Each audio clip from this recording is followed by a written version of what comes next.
Fable Chapter 11. I still had an hour or two until nightfall, and that was plenty of time. West was either stupid for leaving me on his ship alone, or he had no choice. Judging by the tension that filled the Marigold's crew as we drifted into the harbor, I guessed it was the latter. Whatever West was up to in Durn, he needed his entire crew for it, and he didn't want a Javali dredger as a witness. I climbed the mainmast and watched the five of them weave through the narrow streets of the village below, walking in a single file line with Oster leading and West taking up the tail. They were headed to the tavern, where three tilting chimneys rose up from a long rectangular building that also served as an inn.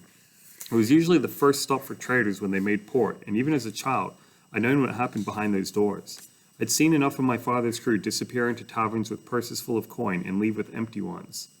There were only two things strictly forbidden on a ship because both could get you or your shipmates killed: love and drunkenness. Only on dry land could you find someone to warm your bed or empty a bottle of rye into your belly.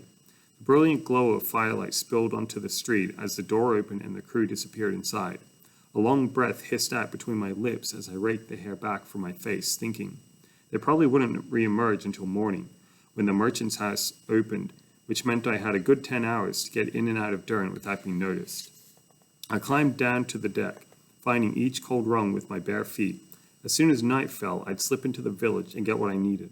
Until then, I would use the time to find out what the Marigold was up to in the hopes I'd end up with something even more powerful than coin.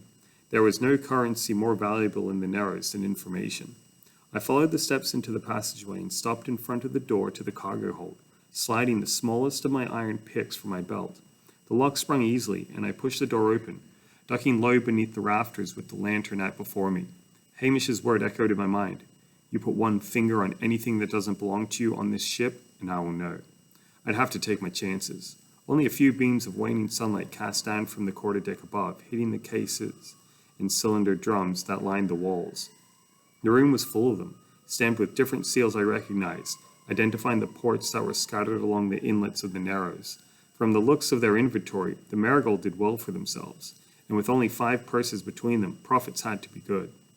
What was less clear was how they'd been able to establish trade in this many ports as a new crew, especially a young one. Everyone on the ship couldn't be much older than me, and although it wasn't unusual to see young people crewing trading ships, it was strange not to see a single seasoned sailor among them.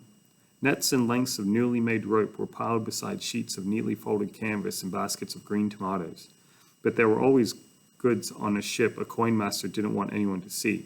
I learned that as a child, snooping through the cargo of the Lark. I turned in a circle, studying the stacks around me carefully. Every ship had its hiding places, and this one was no different.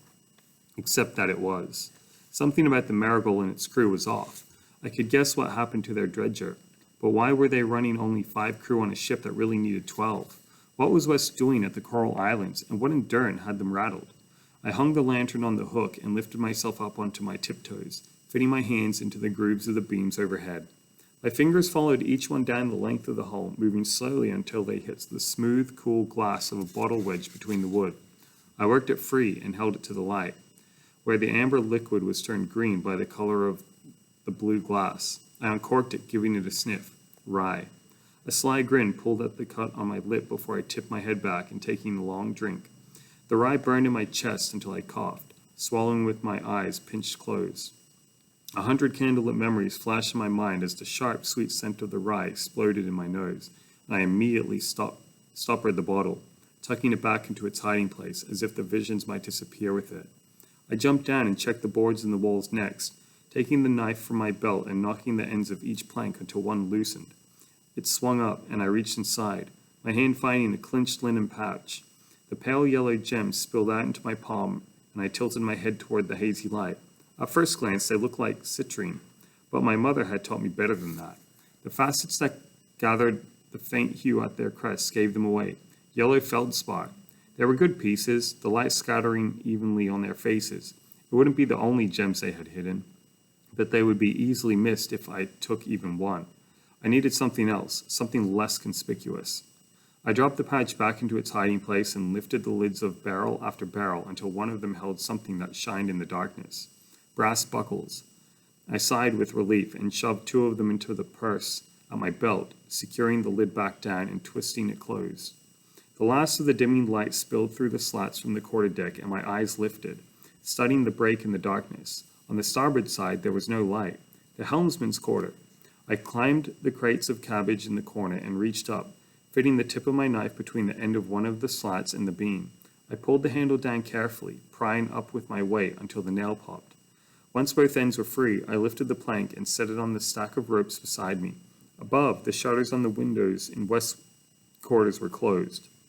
My knife slid easily beneath the other planks, and a few minutes later, I had an opening big enough to fit through.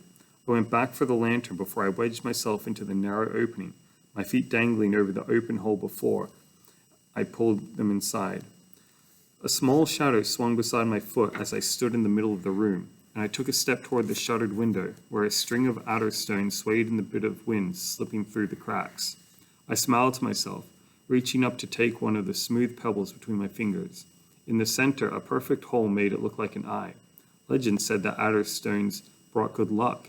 They were collected on beaches and strung up as talismans to hide the helmsman from the eye of sea demons. My father had them hanging in the window of his quarters too, but that hadn't kept the lark from sinking. Behind me, West's desk was bolted to the floor, a pile of unrolled maps and charts covering its surface. I stepped closer so that I could press my hands to the soft, worn parchment, its curling edges framed in the precise, delicate ink that mapped the islands, coves, and underwater trenches of the Narrows. Deep notations and landmarks and the geometrical web of straight lines filled the margins in slanted, clumsy handwriting, and I wondered if it was West's or Podge's. I went to the next one, studying. At the top, Javal sat like a buoy in the middle of nowhere. A shining brass compass, unlike any I'd ever seen, sat in the very center. I picked it up, settling it into my hand and examining the strange face in the lantern light so that the needle danced in a wavering line. A white rough stone sat beside it, the size of my palm, but it was the hatch I'd made in the floor that pulled out my attention, appearing in the shadow corner of my vision. I walked back to the opening, looking down into the cargo hold, where one of the planks I'd lifted from the floor stared up at me. On one end, blank paint was brushed into the lacquered surface where it had been tucked beneath the rug. I turned, eyeing the tasseled edge of the ruby wool tapestry behind my feet, and sank down, lifting up its corner.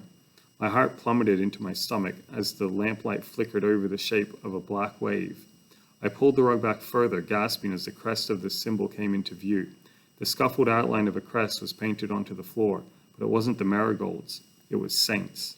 My mind raced, trying to make sense of it, trying to put the pieces into an order I could understand. But the only explanation was one that couldn't be true. This wasn't West's ship. It was my father's, or it had been at one time. But the crest on the sails and the prow wasn't his. So either West was hiding where the ship came from, or he was hiding what it actually was, a shadow ship. I'd heard of them before, ships that were controlled by a powerful trading outfit but operated under a different crest to hide their true identity. They carried out tasks that their master didn't want to be associated with, or worse, manipulated trade at ports to tip the scales in their favor. It was a grave offense against the Trade Council, and one that would get a ship's license permanently revoked. It didn't surprise me that Saint had a shadow ship. Maybe he had many. But why would he trust a job like that to a bunch of waterside strays? That was how they'd gotten their license from the Trade Council. Saint.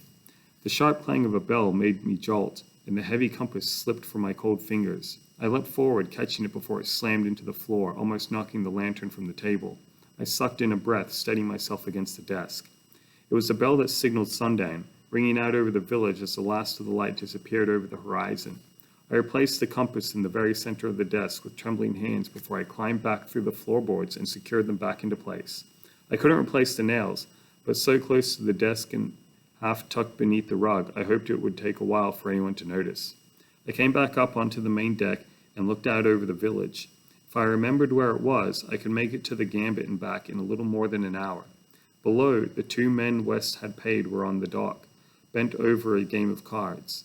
I lifted myself over the stern of the Marigold, winding my legs onto the rope of a fish trap so I could lower myself all the way down without a sound and slip into the still water of the harbor.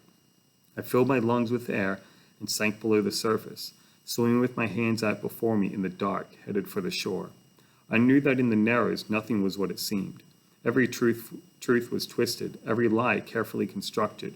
My instincts had been right about the Marigold. It wasn't a trading ship. or at least that wasn't all she was. It was only a matter of time before the crew of Saint's shadow ship found a rope around their necks. My only chance at making it to Ceros would be gone.